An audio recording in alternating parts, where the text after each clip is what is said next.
उज्जैन संभागायुक्त संदीप यादव ने एक अपील के प्रकरण में आदेश पारित कर अनियमितताएं एवं लापरवाही बरतने पर एसडीएम संजीव साहू को निलंबित कर दिया है। उक्त निलंबन मध्य प्रदेश सिविल सेवा अधिनियम 1966 के नियम 9(1) क के अंतर्गत किया गया है, जिसमें निलंबन अवधि में संजीव साहू का मुख्यालय कार्यालय कलेक्टर जिला उज्जैन ने नियत किया गया है। श्री साहू को निलंबन अवधि में नियमानुसार जीवन निर्वाह भत्ते की पात्रता होगी और संभागायुक्त यादव का उक्त आदेश तत्काल प्रभावशाली होगा। उल्लेखनीय है कि बालाराम पिता नानूराम से क्रेता भारत हाउसिंग निर्माण सोसाइटी द्वारा रजिस्टर्ड विक्रय पत्र के माध्यम से एक भूमि क्रय की गई थी। उक्त सर्वे नंबर की शेष भूमि जगदीश पिता नानूराम ने भारत हाउसिंग गृह निर्माण सोसाइटी द्वारा रजिस्टर्ड विक्रय पत्र के द्वारा क्रय की है, जहां पर उक्त प्रकरण में बालाराम द्वारा आवेदन प्रस्तुत कर भारत हाउसिंग सोसाइटी एवं उज्जैन विकास प्राधिकरण को पक्षकार बनाने हेतु आवेदन प्रस्तुत किया गया था तथा उनके द्वारा पटवारी को अवगत कराया गया था कि प्रशासनाधीन भूमि विक्रय हुई है। इस प्रकार उक्त अनुविभागीय अधिकारी के संज्ञान में होने के बावजूद भी अपील प्रकरण में भारत हाउसिंग सोसाइटी एवं उज्जैन विकास प्राधिकरण को पक्षकार बनाए बिना अनुविभागीय अधिकारी से प्रस्तुत अपील स्वीकार कर तहसील न्यायालय का आदेश निरस्त करते हुए प्रशासनाधीन भूमि पर नामांतरण करने का आदेश प्रदान किया, जो कि अनियमितता एवं लापरवाही की श्रेणी में आता है।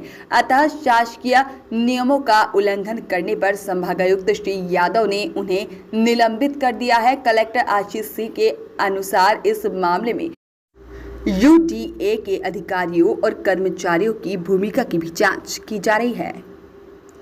एक प्रकरण था जिसमें कि एक ज़मीन की खरीद बिक्री 1992 में हुई थी और यूडीए के माध्यम से सोसाइटी के माध्यम से ज़मीन को बेचा गया था, लेकिन जो रिकॉर्ड है उसमें अभी भी किसान का नाम चला रहा था और उस जो संबंधित किसान का नाम था उसकी बहन के आवेदन के आधार पर उसका भी नाम जो है वहाँ पर दर्ज कर दिया गया और इसमें निश्चित रूप से त्रुटि हुई है, उस पर एसडीएम के ऊपर कार्रवाई हुई है और इसके अलावा यूडीए के भी कुछ लोगों की इसमें मिलीभगत प्रतीत होती है, तो उनके द्वारा भी अपना नाम संशोधन नहीं कराया गया, उनके ऊपर भी बहुत जल्दी कार्रवाई।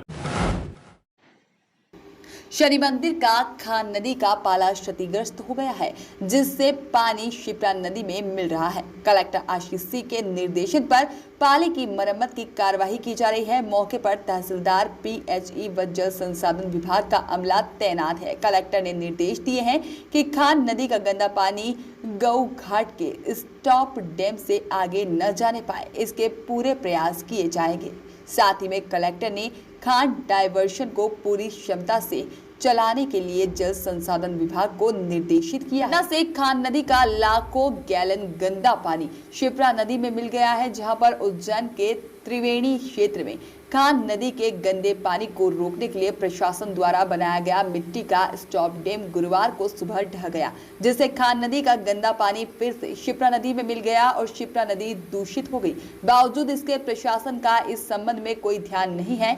दरअसल उज्जैन के इंदौर रोड स्थित त्रिवेणी संगम घाट के पास खान नदी के गंदे नाले के पानी को प्रशासन ने मिट्टी का स्टॉप डैम बनवाकर रोक रखा था, लेकिन गुरुवार सुबह पानी के तेज बहाव के कारण मिट्टी का स्टॉप डैम ढह गया, जिससे खान नदी का गंदा पानी शिप्रा नदी में मिल गया और शिप्रा नदी प्रदूषित हो गई। श्रद्धालुओं ने बताया कि प्रशासन को इस संबंध में स्थायी हल निकालना चाहिए और गंदा पानी शिप्रा नदी में मिलने के कारण न तो श्रद्धालु नदी में नहा सकते हैं और न ही मोक्षदायिनी शिप्रा नदी के जल का आचमन कर सकते हैं।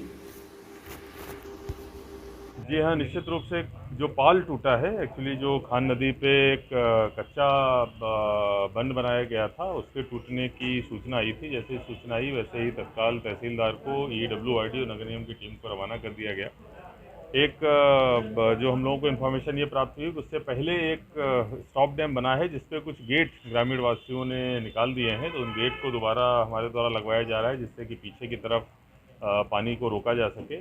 इसके अलावा खान डाइवर्जन में भी अभी पानी जितनी कैपेसिटी का चल सकता है उतनी पूरी कैपेसिटी का नहीं जा रहा है, तो इसीलिए हम लोग उसको भी सुधरवा रहे हैं और जितने भी कम समय में जिसको उसकी कैपेसिटी जितनी मैक्सिमम बढ़ाई जा सकती है उसको हम लोग करवाने वाले हैं। कुल मिला के जो कल की बारिश हुई है उसकी वजह से फ्लो शायद बढ़ा है। एक हम लोगों के प्लानिंग ये है कि जो कच्चा अर्जन डैम है उसको हम लोग पक्का कर दें। इसके लिए प्रस्ताव ऑलरेडी WRD के द्वारा भेजा गया है, उसको फॉलो करके हम लोग कराएंगे। लेकिन कोशिश करेंगे कि ये खान का पानी जो है ये छिपरा में ना मिले और वहाँ से खान का पानी भी शुद्ध होकर आए, इसके लिए भी प्रयास करने की आवश्यकता है जो हमारे द्वारा किए जाए। उज्जैन का शासकीय माधवनगर कोविड-19 चिकित्सालय बढ़ते मरीजों के कारण फुल हो चुका है, जहां पर कुल 123 बेड हैं, जिसमें 22 ICU बेड भी शामिल है। माधवनगर कोविड-19 के ICU प्रभारी डॉक्टर शशांक रावत ने गुरुवार को जानकारी देते हुए बताया कि यहां आज सुबह एक मरीज की मौत हुई है। इस प्रकार कोरोना से मरने वालों की संख्या 105 हो गई है, जबकि आज दिनांक तक कुल 5,585 मरीज पॉजिटिव हुए हैं, जिसमें से 249 एक्टिव मरीज हैं। वर्तमान में जो है हमारे पास ये नया इशू है। इसके अंदर 22 पलंग है जो कि पूर्ण रूप से फुल है। 22 ही पलंग फुल है हमारे पास। और हमारे पास जो एक कोरोना पॉजिटिव मरीज कल रात को भर्ती हुआ था 10:15 के आसपास, वो पिछले 3-4 दिनों से देशमुख अस्पताल में इलाज करवा रहा था। 14 तारीख को उसकी कोरोना की रिपोर्ट पॉजिटिव आई थी और आज सुबह जो है 8:30 बजे उसकी मृत्यु हुई। उज्जैन की स्थिति देखी जाए तो लोगों में कोरोना के प्रति बिल्कुल भी अवेयरनेस नहीं है। लोग बाग मास्क नहीं पहन रहे हैं, सोशल डिस्टेंसिंग का बिल्कुल भी पालन नहीं कर रहे हैं। धार्मिक आयोजन और सारी चीज़ें जो है लगातार चल रही है ना। गवर्नमेंट की तरफ से जो सख्ती होना चाहिए प्रशासन की तरफ से उतनी सख्ती नहीं है जितनी होना चाहिए, है ना। और लोगों ने भी जो है बीच में जो कि उज्जैन में 0-0 जो केसेस आए थे तो उसके कारण लोगों ने बिल्कुल दिमाग से कोरोना का डर निकाल दिया है, जो कि पूर्ण रूप से गलत है। लोगों को सचेत रहने की आवश्यकता है। केसेस दिन पे दिन बढ़ रहे हैं, सजग रहने की ज़्यादा आवश्यकता है। क्या शुभ नाम इसका पूरा? डॉक्टर शशांक रावत। देखिए, निश्चित रूप से अत्यंत गंभीर स्थिति है अगर हम लोग बात करें, क्योंकि ये जो दूसरी लहर है, दूसरी वेव है, इसको हमको बहुत गंभीरता से लेना चाहिए। बहुत सावधानी बरतने की आवश्यकता है। बहुत सारे लोग जितनी सावधानी दिखाते थे पहले चरण में अब वो नहीं दिखा रहे हैं। लेकिन जैसा आप देख रहे हैं कि पूरे देश भर में केसेस बढ़ रहे हैं, हमारे यहाँ भी उसी प्रकार से केसेस बढ़ने की प्रवृत्ति है। और जितने भी लोगों को वैक्सीन की पात्रता है, जो 60 साल के हो गए हैं या फिर जो 45 साल से ऊपर के हैं और उनको कुछ साथ में कुछ बीमारियां भी हैं, ब्लड प्रेशर और शुगर इत्यादि बीमारियां हैं, तो ऐसे लोग तत्काल जाकर हमारे करीब 65 के आसपास वैक्सीनेशन सेंटर्स चल रहे हैं ज़िले भर में, उनमें अपना वैक्सीनेशन करा लें जितना जल्दी संभव हो। और जिनको वैक्सीन अभी नहीं लग पा रही है, अब इवन जो मास्क और सोशल डिस्टेंसिंग का प्रयोग उन्हें भी करना है जिनको वैक्सीन लग भी चुकी है, लेकिन जिनको अभी नहीं लग पा रही है उनके लिए मास्क और सोशल डिस्टेंसिंग बहुत आवश्यक है। हम लोग जागरूकता फैलाने का काम तो कर ही रहे हैं, लेकिन जो लोग नहीं मान रहे हैं उनके लिए स्पॉट फाइन और खुली जेल की कार्रवाई भी हमारे द्वारा करी जा रही है। आप लोगों के माध्यम से मैं सभी से अपील करूंगा कि पहले चरण में जितनी सावधानी हमने बरती थी उतनी ही सावधानी बरतने की आवश्यकता है। सभी का इसमें सहयोग मिले। मास्क और सोशल डिस्टेंसिंग बहुत आवश्यक है, उनका प्रयोग लगातार करते रहें। आगामी त्योहारों को दृष्टिगत रखते हुए धारा 144 के तहत जो राज्य शासन का एक आदेश हुआ था उसके अनुक्रम में निकाला गया है, जिसमें सभी प्रकार के जो जुलूस हैं, गैर हैं और इस प्रकार के जो आयोजन हैं उनको प्रतिबंधित किया गया है। अगर 100 से अधिक लोग कहीं पर इकट्ठा होने हैं, कहीं पर कोई आयोजन होना है, तो उसमें जिला प्रशासन की पूर्वानुमति जो है वो लेनी आवश्यक होगी। और ये सब चीज़ें इसलिए करी जा रही हैं क्योंकि जो ये दूसरा वेव है और ख़ास तौर पर कुछ यूके का स्ट्रेन जो देखने को मिल रहा है, इसको हमको बहुत गंभीरता से लेने की आवश्यकता है। और जितनी गंभीरता अभी जनता के बीच में दिखनी चाहिए वो नहीं दिख रही है। सभी लोगों को इसमें भागीदार बनने की आवश्यकता है। हमारी तरफ से जो हॉस्पिटल की व्यवस्थाएं हैं, जो दूसरी व्यवस्थाएं, वो तो सारी करी जा रही हैं। लोगों का सहयोग इसमें ज़रूर अपेक्षित है। जैसा मैंने बताया कि अभी केसेस भी बढ़े हैं, उनकी गंभीरता भी बढ़ी है, इसीलिए सबको बहुत अधिक सावधान रहने की आवश्यकता है। और जितने भी नियम कानून शासन के द्वारा बनाए जा रहे हैं और ख़ास तौर पर सोशल डिस्टेंसिंग और मास्क का प्रयोग जो है वो ज़रूर करें। नाइट कर्फ्यू का देखिए, नाइट कर्फ्यू की आवश्यकता अभी आज की स्थिति में नहीं है। अगर आज जो हमारी स्थिति है उसमें अगर हमको जनता का सहयोग मिल जाता है तो अगले 6-7 दिन के अंदर ही हमारे केसेस डाउन हो सकते हैं। अगर सभी लोग मास्क का प्रयोग करने लगें, सोशल डिस्टेंसिंग रखने लगे, तो मुझे लगता है नाइट कर्फ्यू की आवश्यकता नहीं पड़ेगी। लेकिन अगर लोग लापरवाही करते रहे तो उस पर भी विचार किया जाएगा, लेकिन अभी फ़िलहाल उसकी आवश्यकता नहीं। पूरे जिले में कितने मरीज अभी कोरोना पॉजिटिव और कितने लोग तक मौत?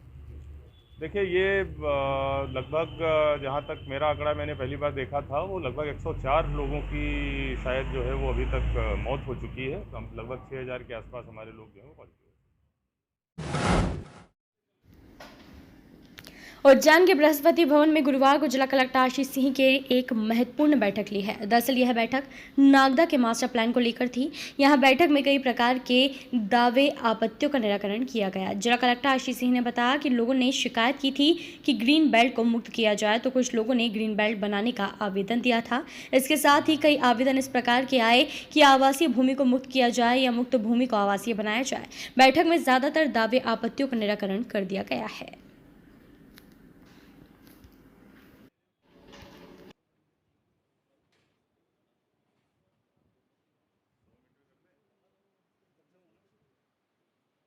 देखिए नागदा का जो मास्टर प्लान है उसके लिए एक जो उस पर दावे और आपत्तियां प्राप्त हुए थे, सुझाव प्राप्त हुए थे, उनकी सुनवाई की आज बैठक रखी गई थी। और इसमें कई प्रकार की जो श्रेणियां हैं उनकी सुनवाई हुई है। जैसे कुछ लोगों ने अगर ग्रीन बेल्ट की ज़मीन है तो उसको मुक्त करने के लिए बात करी है, अपने दावे आपत्ति लगाए हैं, उनकी सुनवाई कर ली गई है।